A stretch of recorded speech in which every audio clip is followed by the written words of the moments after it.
Minha gente, bom dia, bom dia, bom dia.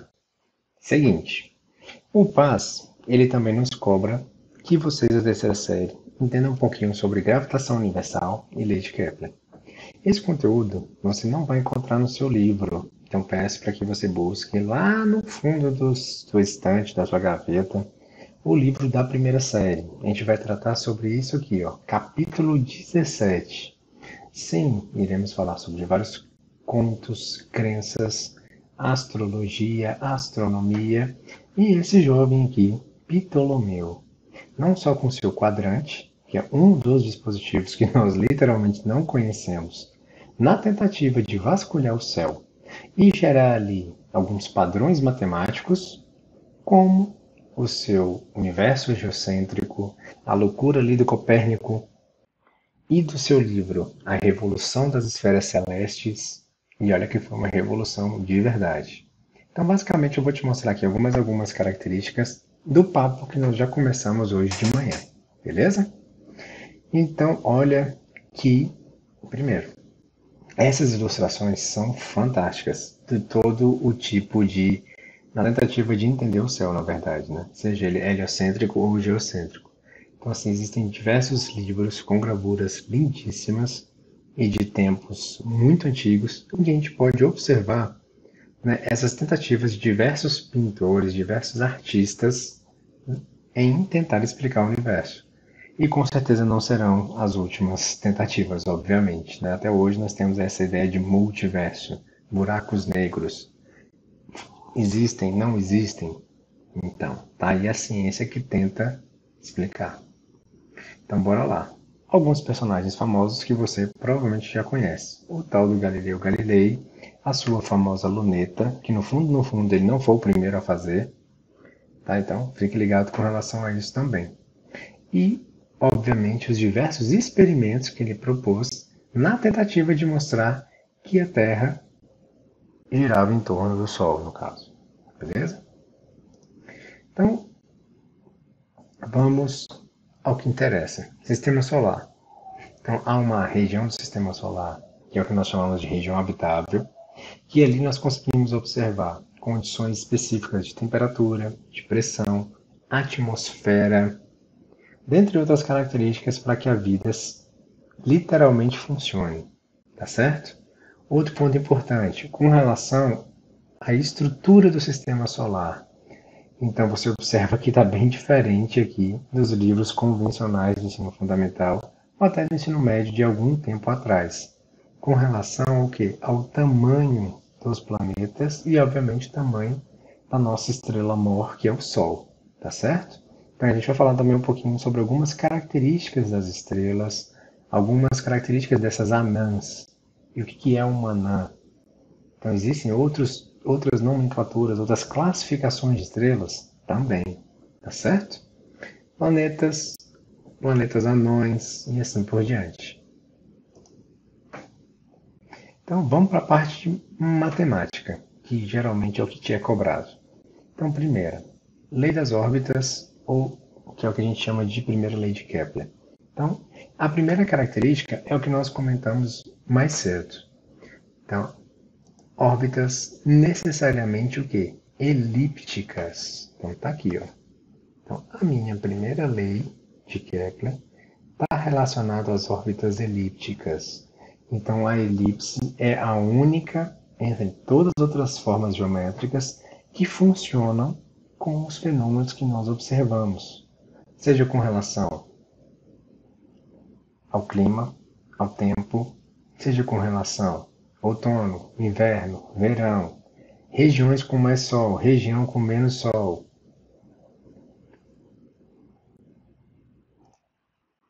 Equinócios, solstícios. Eu tenho certeza que você já deve ter visto séries, filmes, em que geralmente são de terror, onde você observa ali que há em algumas regiões em que a noite perdura um tempo muito maior do que o dia. Ou o inverso, que o dia também tem ali uma quantidade de tempo, uma quantidade de horas maior que a noite. Então, tudo isso são curiosidades, ou até mesmo o sol da meia-noite, que você, eu acredito que você também já ouviu falar do tal do sol da meia-noite. Se não, veja agora.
Então, minha gente, basicamente esse fenômeno é onde, olha que imagem maravilhosa. Então aqui você tem diversas fotos de posições do Sol ao longo do dia. Então o Sol é visível ao longo de 24 horas. Olha que bacana. E em datas próximas ao solstício de verão. Claro que isso também só vai ocorrer em determinados locais, como foi colocado aí agora no vídeo.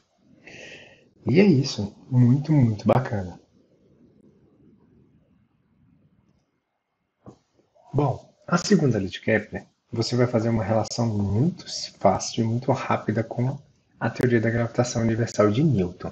Então, o que é a segunda lei de Kepler? É o que nós conhecemos como lei das áreas. Então, anote aí no seu caderno, por favor. Então, aqui, ó, lei. Nossa, ficou meio feio. Lei das áreas, tá certo? Então, está falando com relação ao comportamento de um planeta ao longo da órbita. Como que seria isso? Então, ó, tá aqui até os desenhos para eu te mostrar de uma forma mais simples. Então, aqui, ó, tá aqui o Sol, tá aqui um planeta no ponto P e tá aqui o mesmo planeta em outro ponto. Então, aqui, ó, ponto 1 e aqui ponto 2. Então, observe, esse planeta vai sair do ponto 1 e vai entrar em movimento até o ponto 2. Beleza. Isso não é um problema, acredite. Vamos dar uma olhada aqui. Desse outro lado, temos aqui o Sol. Lembrando que o Sol ele pode estar tanto nessa posição quanto aqui, ó, em dois focos. Então, lembrando que a elipse tem dois focos. Então, aqui, o que eu quero que você observe? Saiu daqui, veio para cá. Saiu daqui, veio para cá. Então, concorda comigo que daqui para cá demorou um certo tempo para que esse planeta se movimente? Beleza? Então, demorou um tempinho para esse planeta se movimentar. E se eu desenhar aqui ó, essa reta, então, só deixando bem claro, essa reta aqui, ó, do centro aqui, ó, do pontinho aqui, bem do centro do Sol, até o planeta, isso não existe, tá? São linhas imaginárias. Então, se eu faço essa linha imaginária e essa outra linha imaginária, você terá aqui uma área, perfeito? Então, Kepler também pensou nisso. Reza a lenda. Aqui, ó, do ponto A1 até o ponto B1, do ponto A2 até o ponto P2. Então, aqui teve uma variação de tempo, aqui teve uma variação de tempo. Obviamente, vão ser tempos diferentes. Todo mundo concorda com isso, certo? Beleza. Então, ó, o tempo daqui, que eu vou chamar de tempo 1, vai ser diferente do tempo do outro lado, que eu vou chamar de tempo 2. Esse aqui, ó. Tranquilo? Então, beleza. Assim como essa área 1 é diferente dessa área 2. Olha como está toda esticada. Então, a área de 1, ela também é diferente da área de 2. Então, qual foi a grande contribuição do Kepler? Ó, dá uma olhada. Ele sugeriu que eu poderia fazer o seguinte, ó. Deixa eu pegar aqui o lápis. Dividir a área 1, a área pelo tempo, a área pelo tempo. E aqui, matematicamente, ele observou que essa razão, ela seria o quê? Igual. Sim, eu sei que parece loucura, mas é isso. Então, basicamente, a lei das áreas é essa relação entre a área e o tempo necessário para que um planeta saia de um ponto e vá para outro. Que é o que nós chamamos aqui, ó, velocidade areolar, de areola. Perfeito? Então, área 1 sobre tempo é igual a área 2 sobre tempo 2. 4 letrinhas. Eu te dou 3, tu acha outra. Beleza? Então, não tem muito segredo. Então, lembrando que toda vez que isso em qualquer região do sistema solar, se você pegar a área, dividir pelo tempo, vai dar a tal da constante, que é isso aqui, ó, a tal da velocidade areolar. Beleza? Então, mole. Isso é o que a gente chama de lei das áreas. A terceira lei, ela é algo semelhante. É o que nós chamamos de lei dos períodos. Antes de falar das leis dos períodos, nós temos que lembrar aqui de dois pontos importantes. Então, bora escrevê-los aqui. Então, nós temos o periélio e nós temos também o tal do afélio. Então, periélio e afélio. Para você lembrar de uma forma mais simples. Então, lembrando, nós estamos falando do Sol. Lembra que é um contexto, um sistema heliocêntrico? Heliocêntrico, centro, hélio. Lembra aqui que o Sol ele é feito de quê? Dois elementos químicos, reza a lenda, hidrogênio e hélio, não é isso? Então daí o nome. Então, periélio, perto do hélio. Então, lembra que do Sol sempre chama ele de hélio, beleza? O hélium também faz todo sentido. Então, perto do Sol, perto do hélio, periélio. Afastado do Sol, afastado do hélio, então é o afélio. Então, lembrando que nós estamos em uma elipse, que o planeta, ora, está muito longe do Sol, ora, ele está muito perto do Sol. Se ele estiver muito perto, periélio. Se ele estiver muito afastado, afélio. Beleza?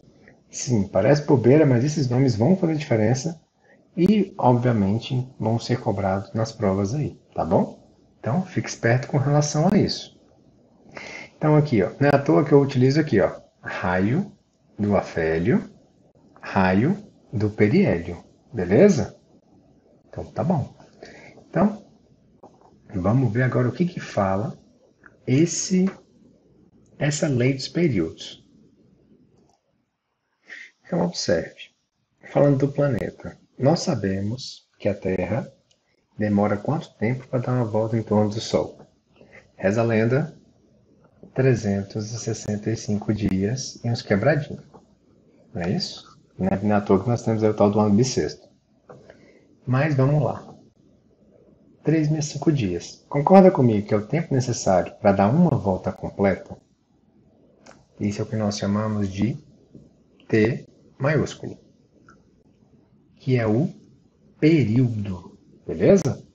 Então, o período necessário para que a Terra dê uma volta completa ao redor do Sol é ótimo, é o que nós chamamos de período. Beleza? T grandão, uma volta completa. Tzinho, T minúsculo, é um tempo qualquer, tá? Sem determinação, sem algo específico. Então, beleza. Período e frequência tu já conhece. Frequência é o inverso do período. Isso nós já vimos no ano passado. Então, ó,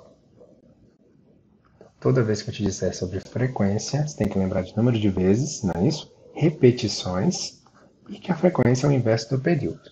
E vice-versa. Também posso escrever assim, ó. Período vai ser igual ao inverso da frequência. Beleza, mas nesse caso não é bem isso. Então, eu tenho aqui o planeta Terra. Você concorda comigo que se aqui é o sistema solar, nós teremos, obviamente, outros planetas além da Terra. Então, se eu descrevo aqui uma outra elipse, vamos colocar assim. Você concorda comigo que eu terei também um outro planeta por aqui. Este planeta rosa aqui. Vamos preenchê-lo. Está aqui o nosso outro planeta. Tranquilo. O período do azul, ou seja, o tempo necessário para ele dar uma volta completa ao redor do Sol, obviamente, não vai ser igual ao período do rosa, o tempo necessário para que ele dê uma volta completa. Até porque as órbitas não são diferentes. Essa órbita aqui não está maior do que a outra, então não faz sentido ter o mesmo período. Então, mesmo esquema da segunda lei. Então, eu vou escrever aqui, ó. O período rosa vai ser diferente do período azul. Tranquilo? Vou até colocar essa mesma cor para não confundirmos. Então tá aqui, ó. Vou chamar aqui de T1 e vou chamar esse aqui de T2. Então, os períodos são diferentes. Beleza.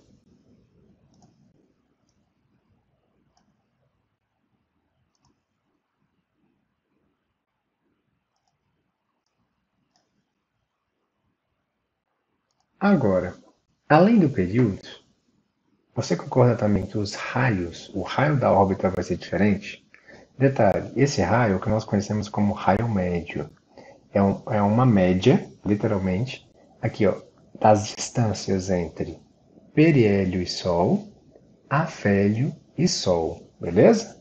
Então aqui, ó, esse RA aqui, ó, é a distância entre o Sol e o ponto mais afastado.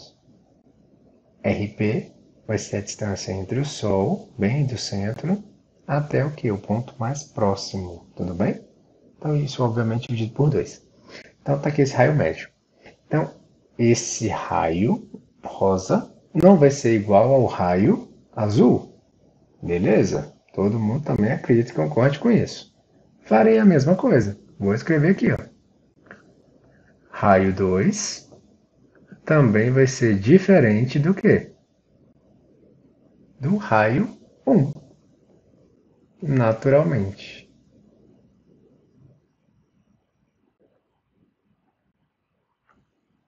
A gente vem aqui e escreve raio 1. Perfeito. Só que mais uma vez, nós utilizamos aqui uma razão. Ele sugeriu o seguinte: pega esse período e divide pelo raio. Você vai notar que vai existir uma proporcionalidade. Nós iremos chegar em uma o quê? Em uma constante, beleza? Então, o que é a lei dos períodos? É essa relação de períodos e raios dessas órbitas. Então, cuidado. Quando eu estiver falando de raio, eu não estou falando do raio do planeta. Eu estou falando do raio da órbita. Então, ó, vou apagar aqui, vou apagar aqui. Então, o que significa isso? Há uma igualdade, literalmente aqui. Vamos até escrever aqui de outra cor. Então, aqui ó, você vai ter uma igualdade entre períodos e raios, beleza? E isso aqui vai ser um número específico, vai ser uma constante. E o mais interessante é que ao longo de todo o sistema solar, isso aqui dá igual. Dá sempre o mesmo valor. Detalhe, claro que ele incluiu aqui uma coisa. Períodos ao quadrado, raios ao cubo, para que essa igualdade seja satisfeita. Beleza? Então, ó, vamos pegar aí, sei lá. Detalhe, claro que tem que ser uma mesma estrela. Por exemplo, eu não posso fazer uma relação entre a Lua da Terra e a Lua e Saturno, por exemplo. Por quê?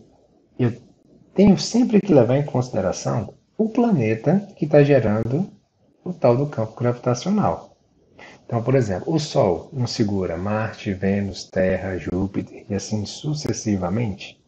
Então, eu posso fazer uma comparação entre estes, porque todos eles estão ali dentro do campo gravitacional do Sol. Então, no caso, se eu pego Saturno, eu vou poder falar das luas de Saturno. Então, se eu pego uma lua e outra lua do mesmo planeta, perfeito, vai funcionar. Essa relação faz sentido. Fora isso, não rola. Beleza, minha gente? Então sempre lembre desse detalhe. Então, essa relação só vai funcionar se eu estiver falando da mesma estrela, ou no caso do mesmo planeta, que está gerando ali aquele campo gravitacional. Senão vai dar errado. Tranquilo? Outro ponto importante. Quando o planeta ele está longe, concorda comigo? Quanto mais longe ele estiver aqui, o campo gravitacional vai ser menor, então a força gravitacional vai ser menor. E aqui, a força gravitacional vai ser o quê? Maior. Na verdade, essa força tem que escrever maiúscula, né? Porque senão fica feio. Então aqui, ó. A força que ela tende a ser maior e a força que ela tende a ser menor. Então o que vai acontecer com essas velocidades? Aqui nós temos uma desaceleração. Então aqui a velocidade vai reduzindo. E aqui, ó, lembra dos ímãs. Quanto mais próximo um ímã do outro, eu não vou ter ali uma força maior? Se eu tenho uma força maior, logo aqui você vai ter o quê? Uma aceleração. Então, fica muito mais fácil para que eu coloque aqui a força gravitacional de Newton. Então, lembra lá, força gravitacional de Newton, ela também é muito semelhante a quem? A força de Coulomb. Então, a força de Coulomb é o quê? Uma relação entre cargas, certo? A carga é a natureza de toda essa força. Aqui, a natureza da força vai ser o quê? As massas. Reza a lenda. Então, eu vou ter aqui a massa do Sol e eu vou ter aqui também a massa de quem? Do planeta. Ou M1 e M2, fica a seu critério. Então, assim como o diferencial vai ser o quê? A distância ao quadrado. Então, a minha força ela vai ser inversamente proporcional à distância ao quadrado. A distância entre esses dois objetos, tudo bem? No caso, o Sol e o planeta.